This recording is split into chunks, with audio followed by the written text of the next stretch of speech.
क्या ये हमारी बदकिस्मती है या फिर ये डिपार्टमेंट का फेलियर है या फिर इस मरकजी सरकार को डिस्ट्रिक्ट रजौरी के ब्लॉक मंजाकोट की एरिया में हमारे साथ इस मंजाकोट की जो पूरी यूथ है हमारे साथ यहाँ पे एडवोकेट राव साहब हैं। हम इनसे जानने की कोशिश करेंगे आखिर जो है आज इनका क्या ही मुद्दा है जो मीडिया के सामने लेकर आए हैं। जी सर। सबसे पहले तो आपका बहुत बहुत धन्यवाद। आज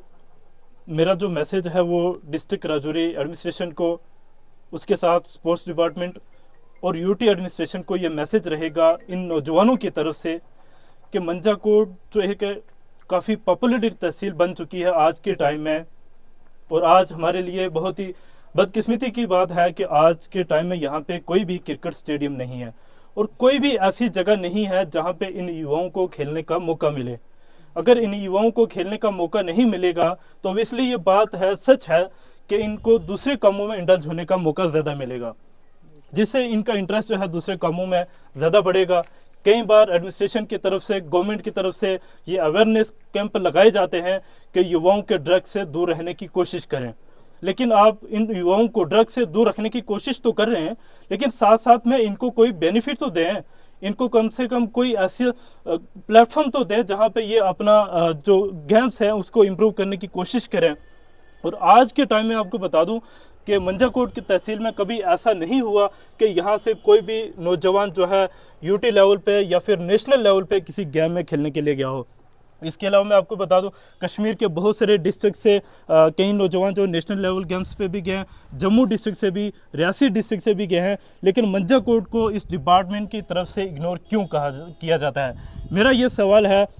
क्या ये हमारी बदकिस्मती है या फिर ये डिपार्टमेंट का फेलियर है या फिर इस मरकजी सरकार की फेलियर है। और साथ साथ मैं आपको ये बता दूं कि इन युवाओं का सपोर्ट था और पिछले काफ़ी अरसे से मैं इस कोशिश में लगा था कि मंजाकोट में कहीं ना कहीं एक क्रिकेट स्टेडियम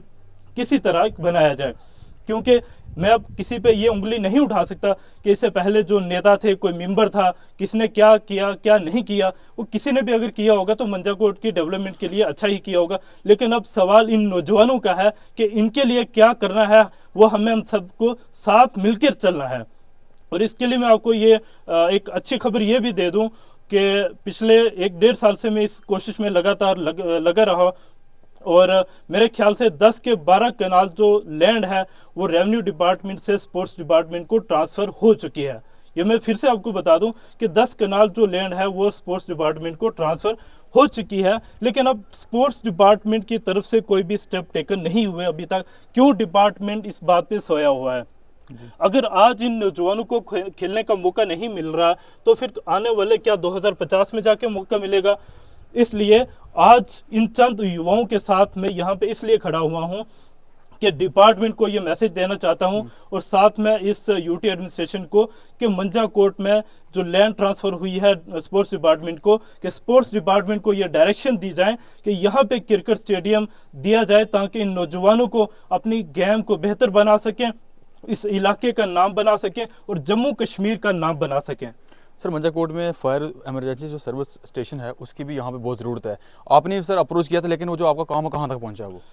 उसका काम मैंने आपको पहले भी बताया था कि मैंने डिप्टी डायरेक्टर साहब को भी अप्रोच किया था। उसके बाद मैंने आईपीएस जो डायरेक्टर हैं फायर इमरजेंसी सर्विस को, मैंने उस पर भी बात कही थी और वो मैंने रिप्रेजेंटेशन को दी थी, और रिप्रेजेंटेशन जो है फॉरवर्ड दी गई हुई है